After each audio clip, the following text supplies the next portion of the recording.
31-year-old Jerome Moody was found dead in a New Orleans Recreation Department swimming pool after a Tuesday night lifeguard party. Moody was found fully clothed in the pool when organizers started cleaning up after the celebration. He had been a guest at the 200-people event, with more than half the guests being certified lifeguards. No one knows how he ended up in the pool. Ironically, the party was thrown in honor of the first summer in memory during which nobody had drowned. The owner of the Segway company, James W. Heselden, died while enjoying a weekend on his estate near London, driving off a 30-foot cliff on a Segway. The Segway is a means of transport, steered by the singular rider by leaning fore and aft and aiming to the left or right by pulling the handlebars. The Segway's top speed is about 12 miles per hour. It came to the market in 2002 and Heselden bought the company last year. Ironically, the product he bought the rights to ended up taking his life. Kentucky citizen Mel Ignato died in 2008 by falling on a glass coffee table. At 70 years of age, the man lost balance in his kitchen, shattered the glass with his fall, and bled to his death. Ironically, a glass coffee table is exactly what he had notoriously used more than 20 years prior to tie his ex-girlfriend Brenda Schaefer to, and proceed to rape and torture her until she finally died. Ignato was infamously tried for the murder and acquitted due to lack of evidence. His death is definitely ironic justice. Lawrence Baker was sentenced to death for first-degree murder. On Christmas Day 1979, he robbed, beat, and finally shot and killed Robert Limerick in West Philadelphia. Baker was sentenced to death in the electric chair, but the sentence was overturned, and he was resentenced to life in prison. Ironically, Baker died in prison of an electrocution. Using faulty homemade headphones while sitting on an aluminum toilet, Baker electrocuted himself to death.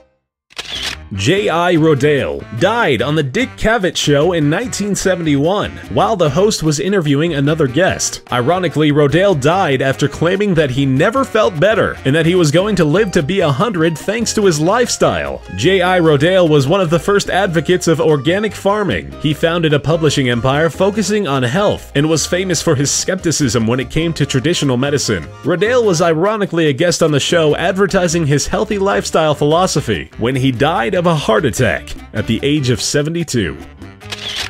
Philip A. Contos hit his brakes and flew to his death over the handlebars of his Harley-Davidson during a protest motorcycle ride. The ride was organized by a group of motorcycling enthusiasts known as ABATE. Contos was riding with 550 fellow motorcyclists when he fatally cracked his head open when he hit the pavement. Doctors said that he definitely would have survived the fall if he had been wearing a helmet. Ironically, the ride was protesting the new mandatory helmet law.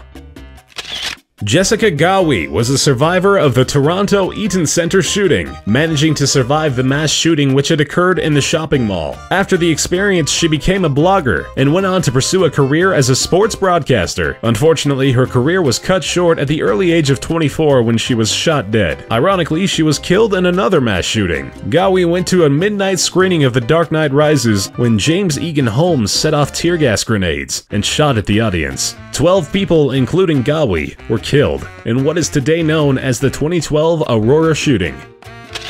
4 people were killed when a Beechcraft King Air 200, taking off in Wichita, Kansas, lost engine power and crashed into the Flight Safety Building near the Wichita Mid-Continent Airport. The pilot of the aircraft and 3 people who were taking part in the activities of the Flight Safety Center unfortunately lost their lives in the event. Ironically, the Flight Safety Facility carries out training activities and houses flight safety instructors and simulator operators. The killed people were taking part in a flight simulator activity.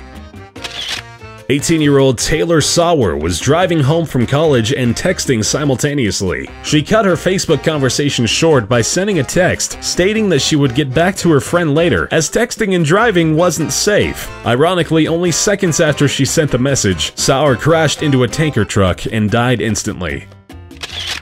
A football game in Congo was interrupted by a bizarre weather phenomenon. Lightning struck the playing field and killed 11 people, aged between 20 and 35. All the 11 players were part of the same team. That's correct, an entire football team was killed by lightning, while their opponents were left completely unharmed. This has caused quite a disruptive reaction from the spectators, as natural phenomena throughout Western and Central Africa are very often attributed to witchcraft. In a superstitious surrounding when hiring witch doctors is not unusual, it's no wonder so many people are convinced that the phenomenon is to be blamed on black magic.